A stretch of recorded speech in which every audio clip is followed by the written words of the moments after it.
حضرت عائشہ کہتی ہے میں ذرا اٹھی کو کپڑا دیکھ لو تو حضور جلدی سے اٹھے. ایک روایت تو یہ ہے کہ حضور نے ناک پوچھ دیا، اور دوسری میں کہ نبی پاک قریب پہنچ گئے.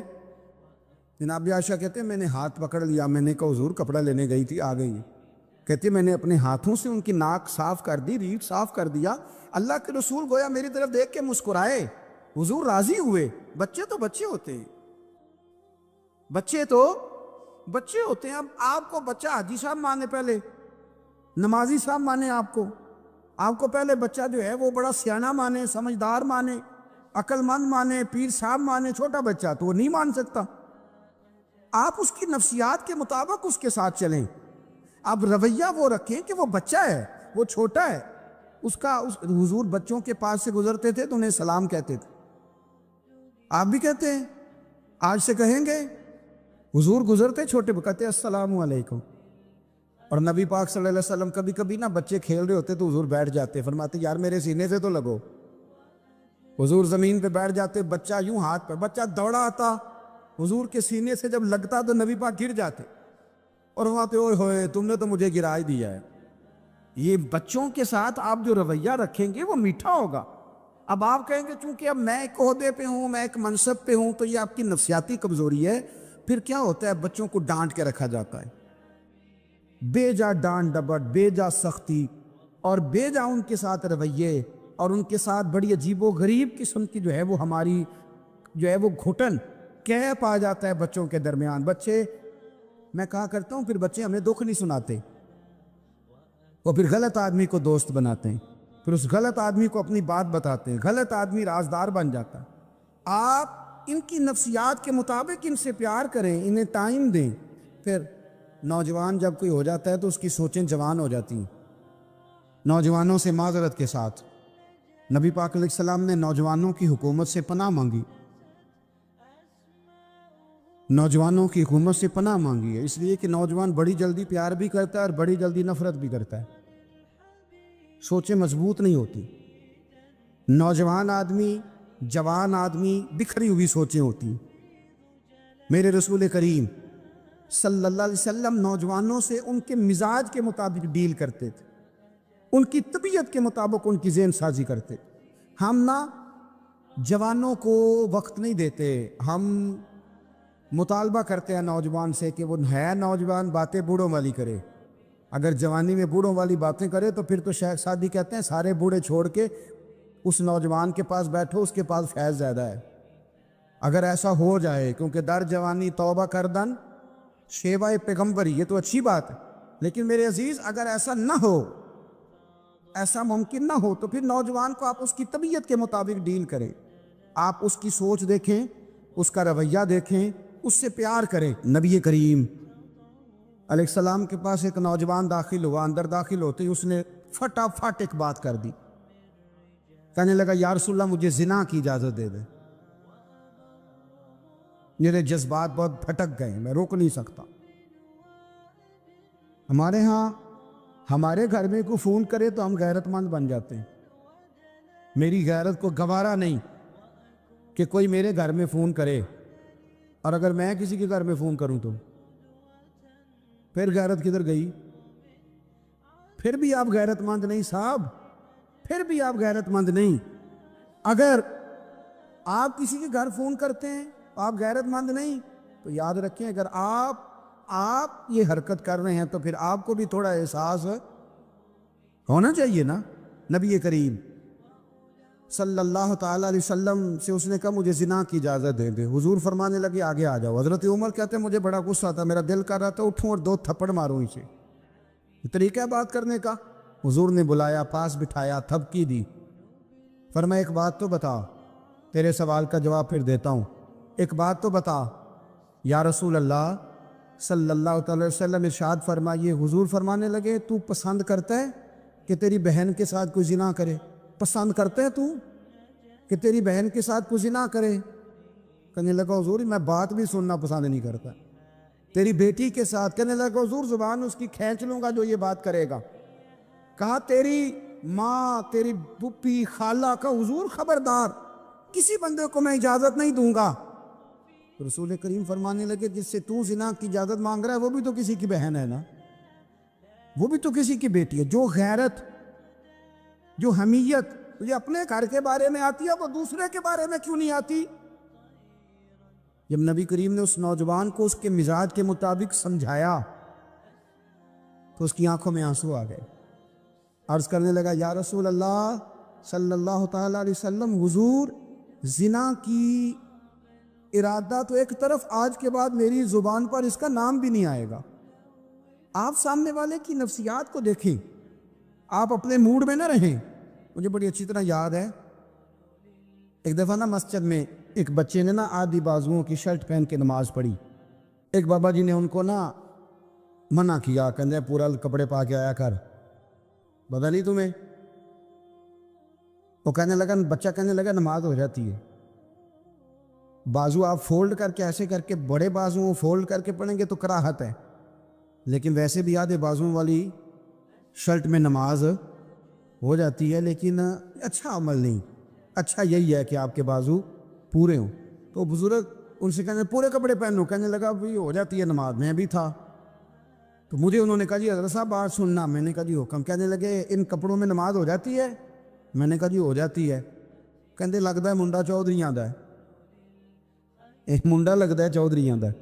فٹافٹ اسی وقت انہی پیروں پہ میں کہا جی ہے واقعی چودھریاں دا بچہ. لیکن مسئلہ یہ ہے کہ دین چودھری کے لیے بھی وہی ہے اور غریب کے لیے بھی. تو آپ اس بچے بیچارے کو اندر آنے تو دیں، اس کو مسجد میں داخل ہونے دیں، انشاءاللہ کپڑے بھی ٹھیک پہن کے آ ہی جائے گا. لیکن ہم نے تو ذہن بنا لیا ہے کہ ہم نے اپنی مرضی کے مطابق لوگوں کو قابو کرنا ہے. ہم لوگوں کی ذہن کے مطابق اترنے کو تیار نہیں، بس سارے میرے مطابق چلیں. یہ تو بات کو پیشوا کرے گا، مقتدا کرے گا، وہ بھی سمجھائے گا. رسول کریم علیہ الصلوۃ والسلام لوگوں کو جبرن نہیں جھکاتے تھے، حضور دلائل دیتے تھے. نوجوان بچوں کو موقع دیں، انہیں سمجھائیں، انہیں قائل کریں، ان سے پیار کریں، ان کی نفسیات کو سمجھیں، اس کے مطابق ان کے ساتھ آپ ڈیل کریں، پھر آگے بڑھیں. عورتوں کے بارے میں میرے نبی کریم علیہ السلام نے بڑی نصیحت فرمائی ہے. محبوب کریم فرمانے لگے عورت ٹیڑھی پسلی سے پیدا کی گئی ہے، سیدھا کرنا چاہو گے ٹوٹ جائے گی. یہ جیسی ہے اس کے ساتھ ویسے ہی گزارا کرو، اس کی نفسیات کو سمجھ جاؤ. عورت تھوڑا سا چاہتی ہے کہ وہ کھانا پکائے تو اس کی تعریف کر دی جائے. تو بھائی کھڑی ہے صبح سے بھرتی خانے میں، دو لفظ بولنے میں کوئی حرج ہے؟ اور اگر کبھی نمک زیادہ ہو بھی جائے تو کیا خیال ہے، بیوی جان بوجھ کے زیادہ ڈالتی ہے؟ اس کا شوق ہے کہ اس کی انسلٹ ہو. ہمارا رویہ اتنا سخت ہوتا ہے، بعض اوقات اتنا تکلیف دہ ہوتا ہے کہ اس سے جذبات کو ٹھیس پہنچتی، مزاج میں خرابی آتی. تھوڑی تعریف دیکھیں، عورت چاہتی ہے تھوڑا سا کہ میرے خاندان والے، میرے سسرال والے میری تھوڑی عزت کریں. تو وہ اگر سارا کچھ چھوڑ چھاڑ کے آ گئی ہے تو اس طرح ہم اپنی بیٹی کے لیے ذہن رکھتے ہیں عزت کا، اگر تھوڑا اس کے لیے بھی بنا لیں گے تو میرا خیال ہے کوئی حرج والی بات. ہم نہ لوگوں کا خیال رکھنے کی بجائے لوگوں کو چڑھاتے ہیں. ناراض تو نہیں ہو جائیں گے آپ؟ نہیں رہن دینے لگتا ہے تو ہو جانا ہے. بھائی چڑھاتے ہیں لوگ. کسی نے کہہ دیا نا کہ یہ میرے گھر نہ آئے آج کے بعد، باپ نے بیٹے کو کہہ دی یہ تیرے رشتہ دار نہ آئے، وہ کہتا تو سویرے ضرور آئیں، دیکھاں گا تینوں کڑا ڈکدا ہے، آنا صبح. وہ کسی نے کہہ دیا نا اس گلی سے نہ گزرنا، کہنا میں ابھی گزروں گا، تو دیکھ لے جو تو نے کرنا ہے. ہم لوگوں کی نفسیات کے، بلکہ پتہ چل جائے نا فلانے کو فلان چیز بری لگتی اس کو لوگ زبردستی کرتے، چڑھاتے ہیں، نفرتیں پیدا کرتے، اس کے اندر غرور لاتے ہیں، مزاج کے اندر چڑچڑاپن پیدا کرتے. یہ کام نہ کریں. آپ اپنے لیے کیا گراؤنڈ بنا رہے ہیں کہ لوگ آپ سے نفرت کریں، لوگ تکلیف دیں آپ کو. یہ نوجوان بچے کسی نے ہارن دے دیا گاڑی کا تو آپ اس نے گاڑی پیچھے کرنی نہیں، وہ ماں بدولت کو ہارن بجا دیا. یہ مہذب قوموں کا یہ رویہ نہیں ہوتا. اپنی زندگی میں اگر آپ عاجزی لے آئیں، انکساری لے آئیں، حسد چھوڑ دیں، پیار لے آئیں، رشک لے آئیں، اپنی زندگی کے اندر تھوڑا سا کسی کے لیے ایثار کرنا شروع کر دیں، قربانی دینا شروع کر دیں، تھوڑا سا اپنے اوپر ہلکا سا بوجھ ڈالیں، تو شاید وجود تھوڑی دیر کے لیے تھک جائے لیکن روح کو بڑی آسودگی حاصل ہوئے، دل آپ کا سکون میں آ جائے گا. آپ ایسے محسوس کریں گے کہ میں اصلاح پذیر ہو گیا ہوں، میرے باطن کے اندر جو میل کچیل تھے وہ چھٹنے لگے، وہ دھدے اب آہستہ آہستہ کر کے دور ہونے لگے. ہمارا تو سٹیٹس اتنا خوفناک ہو گیا کہ ہمارے اپنے ترستے رہتے کہ چلو 2 جملے پیار کے بول دے، 2 جملے، اور کسی کے لیے بھی نہیں یار. ہمارا تو یقین کرے وہ بلند و باغ مزاج جانے ہمیں کہاں جا کے کھڑا کرے گا، کس جگہ پہ جا کے ہم رکیں گے. بڑا شوق ہے لوگوں کی گردنیں جھکانے کا، بڑا ہمیں شوق ہے، یہ میرا ملازم ہے. گھر میں بھی گئے ہیں تو 2-4 بندے کھڑے ہونے چاہیے اعزاز کے لیے، تھوڑا سا جھکے تو صحیح، تھوڑا پیار کرنا تو شروع کریں. تھوڑا یہ آپ کی دیکھیں نا، جو بالکل اکڑ جائے وہ مردہ ہوتا ہے، اور جس میں کچھ نہ کچھ لچک ہو وہی تو زندہ ہوتا ہے. اگر آپ پکڑے ہوئے ہیں، اکڑ گئے آپ کو اپنے علاوہ، وہ کسی نے کہا تھا خدا مجھے ایسی خدائی نہ دے کہ اپنے سوا کچھ دکھائی نہ دے. کیا لے کے جانا ہے اس دنیا سے اگر آپ چند منٹ کسی سے پیار ہی نہیں کر پائے، کسی کا احساس ہی آپ کی طبیعت میں نہیں آیا، آپ کو ذرا خیال ہی نہیں آیا کسی کی بابت. کیونکہ ہمارا وہ احساس کدھر گیا؟ اصل بات یہ ہے کہ اندر تکبر چھپا لیا ہے، اب وہ نکلتا نہیں، کھٹکتا بڑا ہے، تنگ بڑا کرتا ہے، بڑی آرزو ہے کہ جانا جاؤں، پہچانا جاؤں. سمجھتے نہیں. مولا علی شیر خدا غلام سے فرمانے لگے چل نہ یار کپڑے خریدے. خادم کہتا ہے میں ساتھ گیا. حضرت علی نے 2 جوڑے خریدے. فرمایا جی 2 لینے بھی، ایک تیرا ایک میرا. کہتے ایک خاصا مہنگا لیا، ایک ذرا سستا لیا. میں فوراً سمجھ گیا مہنگا آقا کا ہے اور سستا اسی طرح ہی ہوتا ہے نا. مہنگا جوڑا آقا کا ہے اور سستا غلام کا ہے. کہتے تھیلے میں کپڑے ڈالے، میں نے اٹھائے، میں غلام تھا. وہ چوک آ گیا جہاں سے مولا علی نے اپنے حجرہ نور میں جانا تھا اور میں نے اپنے گھر جانا تھا. فرماتے ہیں وہ جگہ آ گئی. شیر خدا رضی اللہ تعالیٰ عنہ فرمانے لگے کہ لیا پتر میرے والا جوڑا مجھے دے دے، لا وہ میرے کپڑے مجھے دے دے. تو کہتے ہیں وہ بڑی ڈیفینیٹ تھی بات تھی، میں نے اسی وقت نکالا مہنگا جوڑا، جناب علی کو تھمایا. تو حضرت علی فرمانے لگے یہ تو نہیں میرا. باتیں مزے کے لیے سنتے ہیں صرف، اگر ان کے سننے میں اتنا مزہ ہے تو اس پر عمل کرنے میں کتنا مزہ ہوگا، یہ بھی تو کبھی آپ محسوس کریں نا. حضرت مولا علی شیر خدا فرمانے لگے یہ نہیں میرا تو وہ دوسرا ہے. وہ کہتا میں نے ایک فلسفہ بیان کیا، ایک علت بیان کی، ایک لاجک میں نے بیان کی. میں نے کہا حضور آپ مہنگا پہنے کیونکہ آپ آقا ہیں، اور میں سستا پہنوں گا کیونکہ میں. تو حضرت علی نے فوری طور پہ حکم نہیں لگایا کہ نہیں تو دوسرا مجھے دے. عالم تھے نا، تو اس نے علت بیان کی تو پہلے اس کا وہ سبب توڑا، پہلے اس کی اس بات کا جواب دیا. دلیل کا جواب دلیل سے دینا چاہیے نا. کئی دفعہ لوگ دلیل کا جواب گالی سے دینے لگتے، یہ طریقہ غلط ہے. حضرت علی سے اس نے کہا ایک علت بیان، ایک سبب بیان. کہنے لگا حضور آپ چونکہ آقا ہیں، آپ جوڑا پہنے مہنگا، آپ کپڑے استعمال کریں مہنگے، میں چونکہ غلام ہوں تو میں استعمال کروں گا سستے. تو حضرت علی کہنے لگے تو یہ والا فلسفہ نہ بیان کر، تو میرے والا کر. میں تجھے بتاتا ہوں ایک سبب وہ والا لگا لے، یہاں وہ حکم لگا. اس نے کہا حضور وہ کون سا؟ فرمانے لگے تو سستا مجھے دے نا کیونکہ میں بوڑھا ہوں، اور تو مہنگا استعمال کرنا اس لیے کہ تو جوان ہے، اور جو جوان ہوتے ہیں وہ مہنگے کپڑے پہنتے ہیں. فرمایا یہ والا نقطہ یہاں لگا نا، یہ کلیہ یہاں استعمال کر. تو خادم کہتا ہے کہ حضرت علی نے مجھے شان بھی دے دی، اعزاز بھی دے دیا، اور مجھے بات بھی سمجھا دی. سیدہ طیبہ طاہرہ حضرت عائشہ صدیقہ ہاں فرماتے ہیں لوگوں ہم اس رسول کے ماننے والے ہیں جو جملوں کا بھی خیال کرتے تھے. کسی کی آج انداز تکلم کس طرح کا ہے، کوئی کس طرح، اس کا بھی حضور خیال کرتے. ایک دن مجھے گھر میں بیٹھے بیٹھے فرمانے لگے عائشہ جب تو راضی ہوتی ہے تب بھی مجھے پتہ چل جاتا ہے، اور جب تو ذرا تھوڑا سا دل میں ایک بات رکھتی ہے تو پتہ مجھے پھر بھی چل جاتا ہے. وہ جناب عائشہ کہتے میں نے فٹافٹ عرض کی حضور مجھے میری ماں روئے. میں اور آپ کی فرمایا چپ کر ذرا سن تو لے، پہلے ذرا سن تو صحیح نا، ذرا سن یا رسول اللہ حکم کرے. تو محبوب فرمانے لگے کبھی کبھی کسی دوسری بیوی کے پاس ذرا وقت گزاروں تو تیرے دل میں بات تو آ ہی جاتی ہے نا، ذرا سن نا حضور حکم کرے.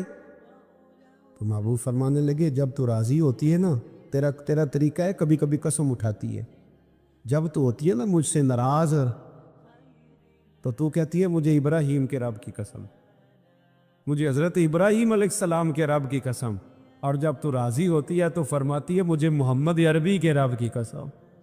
میں سمجھ جاتا ہوں کہ آج کوئی بات، جناب عائشہ کہتی ہیں میں بڑا روئی، میں بڑا روئی۔ حضور نے فرمایا کیوں روتی ہے؟ میں پھر رو پڑی۔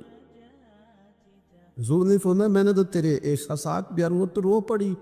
کہنے لگی روتی اس لیے ہوں کہ اللہ نے کیسا کریم رسول عطا فرمایا۔ حضور لفظ و جملوں تک کا احساس۔ امام غزالی روایت لائے ہیں، حضرت حذیفہ بن یمان رضی اللہ تعالیٰ عنہ فرماتے ہیں میں اپنے قریب محبوب علیہ السلام کے ساتھ میں سفر کر رہا تھا، گرمی کا موسم تھا، سفر کرتے کرتے ہم ایک باغ کے قریب سے گزرے تو سامنے کنواں نظر آیا۔ حضور فرمانے لگے حذیفہ یار گرمی بڑی ہے، غسل نہ کر لیں؟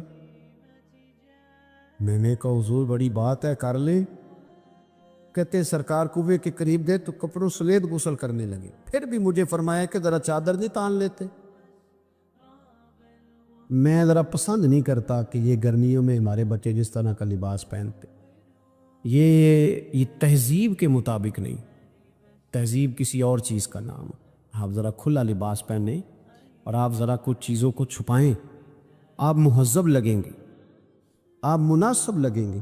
کالی بنیان پہن کے تو گلی میں نکل جانا، گلی میں کیا گھر میں بھی بیٹیاں ہوتی، بہنیں ہوتی، کیوں اس طرح کا لباس پہنتے جو غیر مناسب محسوس ہو؟ حضرت حذیفہ بن یمان رضی اللہ تعالیٰ عنہ فرماتے حضور کپڑوں سمیت غسل فرما رہے تھے، پھر بھی مجھے فرمایا چادر تان لو۔ توجہ ہے میری بات یہ نوجوان ذرا زیادہ غور کرے کیا عرض کر رہا۔ کہتے میں چادر تان کے کھڑا ہو گیا، حضور غسل کرنے لگے تو پانی ٹھنڈا تھا، گرمی بھی بڑی تھی، حضور کو نہ ذرا لطف آیا تو فرمانے لگے تھوڑا اور نہ نہا لوں؟ یہ میں کہا حضور نہائیں۔ کہتے سرکار کو اور لطف آیا، فرمانے لگے ذرا اور نہ نہاؤں؟ میں بڑا مطمئن تھا، بڑا راضی تھا کہ مجھے نوکری کا موقع مل رہا ہے۔ کہتے ایک دو دفعہ سرکار نے فرمایا، پھر حضور بس کرنے لگے تو میں نے کہا حضور تھوڑا اور غسل فرمائیں، گرمی بڑی ہے۔ کہتے سرکار اور غسل کرنے لگے، خاصی دیر حضور نہائے، غسل فرمایا، فارغ ہو گئے نا جب میرا کلیجہ بڑا ٹھنڈا تھا کہ میں نے نوکری کر لی۔ جب فارغ ہو گئے تو حضور مجھے فرمانے لگے چل اب تو غسل کر۔ اگر روٹی بچ جائے تو بندے ڈرائیور کو بھیج دیتے، اگر کبھی بچ جائے۔ چلیں آپ نے کون سا مجھ سے ناراض ہونے، آپ تو اپنے، اگر کوئی دیگ بڑھ جائے تو مدرسے بھیج دیتے کہ وہ اس کو کہتے آپ یہی ہے کہ اس کے پیروں کے نیچے فرشتے پر بچھاتے، یہ بھی آپ کہتے ہیں کہ آفت جی آپ کی بڑی شان ہے، آپ نماز پڑھاتے، پر دیکھ وہ بھیجنی ہے جو بچ گئی، وہ آپ بھیج دیں، بچ گئی ہے وہ زیادہ تھی تو ہم نے کہا چلو بچوں کو دے دیتے۔ یہ اعزاز نہیں دیا، دیو دے دی پر آپ نے عزت نہیں دی، یہ وقار کا مجھے مزہ نہیں آیا اس کا، یہ کوئی سرور والا کام نہیں۔ میرا ایک دوست مجھے ایک دن کہنے لگا حضرت جی اگر کچھ ٹائم ملا نا تو نکلا تو میں آؤں گا۔ میں کہا یار نہ یہ دا کوئی مزہ ہے، ساڑھے کو تو ٹائم کٹ گیا آنا یار، حد ہو گئی۔ تو کہہ کہ میں بڑا مصروف ہوں پر آپ حکم تو کرے، میں سویرے ہی آیا۔ یہ کیا بات آپ نے، ازی کو بچے کچھ ٹائم والے ہیں ہمارے پاس، تو آ تھوڑا سا سارا کچھ چھوڑ چھاڑ کے پتہ چلے کہ تو آیا ہے۔ میری بات کی سمجھ آ رہی ہے میرے عزیز؟ بات کو سمجھنا ہے آپ نے۔ حضرت حذیفہ بن یمان رضی اللہ تعالیٰ عنہ فرماتے ہیں کہ جب حضور غسل فرما چکے تو کہنے لگے اب تو غسل کر۔ کہتے ہیں میں غسل کرنے لگا تو سرکار نے فرمایا چادر مجھے دینا، میں تان کے کھڑا ہو جاؤں۔ یعنی نبی کریم کی بات کر رہا ہوں۔ وہ ساری زندگی پیر صاحب نوکری کراتے رہتے ہیں، مرید پہ چڑھ جائے نا قرضہ تو کہتے ہیں اس کا ذاتی معاملہ ہے، تو جب تیرے گھر جھاڑو دے رہا تھا پھر نہیں ذاتی معاملہ تھا؟ تھوڑی تو بھی پیار کر لے، کبھی تو بھی ان کے ساتھ کہہ۔ وہ میرے ایک دوست ہیں پیر صاحب، تو عرس پہ میں گیا ہوا تھا تو ان کا بچہ وہ اپنے بیٹے سے پوچھتے ہیں کہ پتر وہ دال والا جو دیگ ہے وہ گرم ہی ہے نا؟ کہنے لگا ابا جی بس ٹھیک ہی ہے چل جائے گی، یعنی گرم کرنا بھی پسند نہیں صاحبزادے کے لیے، ابا جی چل جائے گی۔ تو پیر صاحب نے بڑا اچھا جملہ کہا، ہمیں لگے پتر جب تو مریدوں کے گھر جاتا ہے تو تیرے ساتھ یہ سلوک کرتے، اس طرح تو انہوں نے کہا یار کم از کم تیرا زور لگے گا ایک آرڈر ہی کرنا ہے، ذرا گرم ہو۔ پر ہم سمجھتے نہیں نا چیزوں کو، الا ماشاء اللہ اچھے لوگوں کی بات نہیں کرتا۔ میرے بھائی حضرت حذیفہ بن یمان رضی اللہ تعالیٰ عنہ فرماتے ہیں قربان جاؤں، کریم رسول نے چادر تان لی، میرے لیے چادر تان لی، میرے لیے، تو امیر حرم، میں فقیر بے نوا، تو کجا من کجا، یعنی میرے لیے چادر، میں گلیاں دا روڑا کوڑا تے میں نو محل چڑھایا ہے سائیاں، حضور نے چادر تان لی، کرنا غسل، اگر مجھے گرمی لگ رہی ہے تو تجھے بھی تو لگ رہی ہے نا۔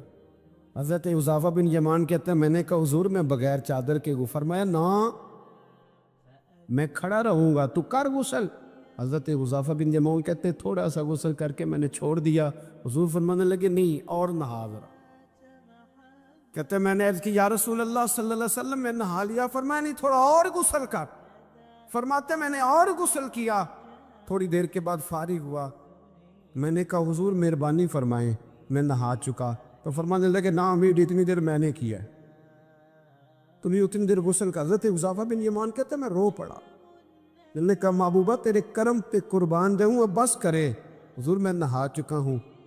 تو حضور فرمانے لگے حذیفہ گھر سے کٹھے نکلے تھے نا، گرمی میں ایک جیسا سفر کیا ہے نا، یار تو غسل کر، مجھے اچھا لگ، یار یہ کیا سٹیٹس ہم نے بنا لیا، ہم اپنوں کے بیچ بھی اسی طرح رہیں گے، ہم اپنوں کے بیچ جو ہمارے اپنے ہیں ہم ان سے بھی کبھی، میں مسجد میں بیٹھا ہوں باب وضو، وہ بھی میں نے عشاء پڑھی ہے، وہ دیانتداری سے بتاتا ہوں، یہ بیمار ہو گیا تو بڑی میری ٹانگوں میں ٹائیفائڈ بخار تھا، تو بڑی سخت تکلیف میری ٹانگوں میں آئی، اذیت آئی، مجھے چلا نہیں جاتا تھا، چھڑی پکڑ کے میں چلتا تھا، میری اماں دی حیات تھی، میں نے اسے کہہ دیا کہ بڑی ٹانگوں میں درد ہے، تو میں سو گیا، میری آنکھ کھلی تو میری ماں میری ٹانگیں دبا رہی، میری ماں میری ٹانگ، اور میری جیسے آنکھ کھلی تو میں نے جھٹ سے اپنی ٹانگوں کو سمیٹا، میں نے کہا اماں جی آپ یہ کیا کر رہی ہیں؟ تو میری اماں جی نے کیا، بیمار رہتی تھی، شوگر تھی، کہنے لگی پتر تو نہیں میری روز دباندہ، آپ بات کو سمجھے نا، وقت گزر گیا، وہ انتقال کر گئی، 8-9 سال بیت گئے، پر وہ کبھی اس وقت کو یاد کرتا ہوں تو دل ٹھنڈا ہو جا۔ ہم حسد کرتے، بہت سارے لوگوں سے کرتے ہیں، ماننے کو تیار نہیں ہوتے، کرتے، بلکہ امام غزالی رحمۃ اللہ علیہ تو فرماتے ہیں کہ حسد تو پایا ہی مالداروں اور صاحب علم لوگوں میں جاتا ہے۔ وہ کہتے ہیں غریب آدمی ان پڑھ بندہ تو اس دوڑ میں شامل ہی نہیں ہوتا، وہ نہیں شامل ہوتا، وہ سمجھتا ہے کہ میں تو اس پائے کا ہی نہیں ہوں، اس میں تو شامل ہی وہ ہوتے ہیں جن کے پلے کوئی شے، تو لوگ حسد کر رہے ہوتے ہیں، اندر جھگڑا ہوتا ہے، وہ پریشان ہوتے تو بے سکون رہتے۔ اصل مسئلہ اس بات کا نہیں ہوتا کہ میرے پاس نعمت نہیں، اصل رٹا یہ ہوتا ہے کہ میرے پاس تو ہے پر اس کے پاس نہیں ہونی چاہیے تھی، ادھر کیسے چلی گئی۔ اعلیٰ حضرت فرماتے ہیں حسد کرنے والا اس بندے پر اعتراض نہیں کر رہا ہوتا، حسد کرنے والا بنیادی طور پر اللہ کی تقسیم پر اعتراض کرتا، اللہ کی تقسیم پر۔ ہمارے اندر یہ میل چڑھ، اور گھروں کے اندر یہ پوری ایک دوڑ شروع ہے، دیورانی کے اندر، جیٹھانی کے اندر یہ پوری دوڑ ہے، اور ایک وقت آتا ہے کہ بھائی بھائی سے حسد کرنے لگ جاتا ہے، کیسے سکون پائے گا؟ حسد ایک آگ ہے، اور ترمذی شریف کے جو لفظ ہیں حدیث کے وہ بڑے نرالے ہیں۔ نبی پاک صلی اللہ علیہ وسلم نے فرمایا حسد نیکیوں کو یوں کھا جاتا ہے جیسے خشک لکڑی کو آگ کھا جاتی، یعنی وہ کھائی جاتی ہے، لکڑی کی اپنی کوئی حیثیت باقی، تھوڑی دیر پہلے وہ لکڑی تھی اور اب وہ خاک ہے، حسد کھا جاتا ہے۔ تو اور پھر مزے کی بات یہ کہ یہاں حضور نے ایک اور بھی بات بیان کی، میں حسد نیکیوں کو کس کو کھاتا ہے؟